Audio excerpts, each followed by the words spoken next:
শিক্ষা সংক্রান্ত গুরুত্বপূর্ণ আপডেটগুলো পেতে হলে অবশ্যই শুভেন্দু ই একাডেমি চ্যানেলটি সাবস্ক্রাইব করুন। পাশে থাকা বেল আইকনটিতে ক্লিক করে ভিডিওটি বেশি বেশি করে শেয়ার করুন। নমস্কার, আমি শুভেন্দু। আমার ছোট্ট চ্যানেলে আপনাকে স্বাগত। প্রাথমিক বিদ্যালয়ের শিক্ষক শিক্ষিকাদের জন্য অত্যন্ত গুরুত্বপূর্ণ একটি আপডেট।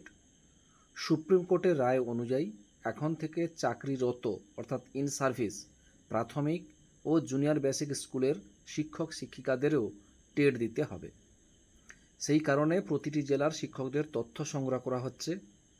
শিক্ষকের নাম, পদবি, জন্ম তারিখ, যোগদানের তারিখ, অবসরের তারিখ, শিক্ষাগত ও প্রশিক্ষণ যোগ্যতা ইত্যাদি তথ্য স্কুল কাউন্সিলের মাধ্যমে বোর্ডে পাঠাতে হবে এবং 15 দিনের মধ্যেই এই তথ্য জমা দিতে হবে।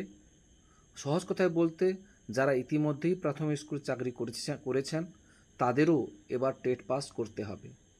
অত্যন্ত গুরুত্বপূর্ণ। আপনারা কয়েকদিন আগেই জেনেছিলেন সুপ্রিম কোর্টের রায়।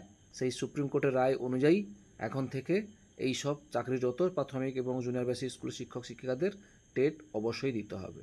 সেই সংক্রান্ত এই অর্ডারটি দেওয়া হয়েছে, সেটাই আপনাদের সঙ্গে শেয়ার করলাম। ভিডিওটি ভালো লাগলে অবশ্যই লাইক দেবেন। ভালো থাকবেন, সুস্থ থাকবেন। ধন্যবাদ।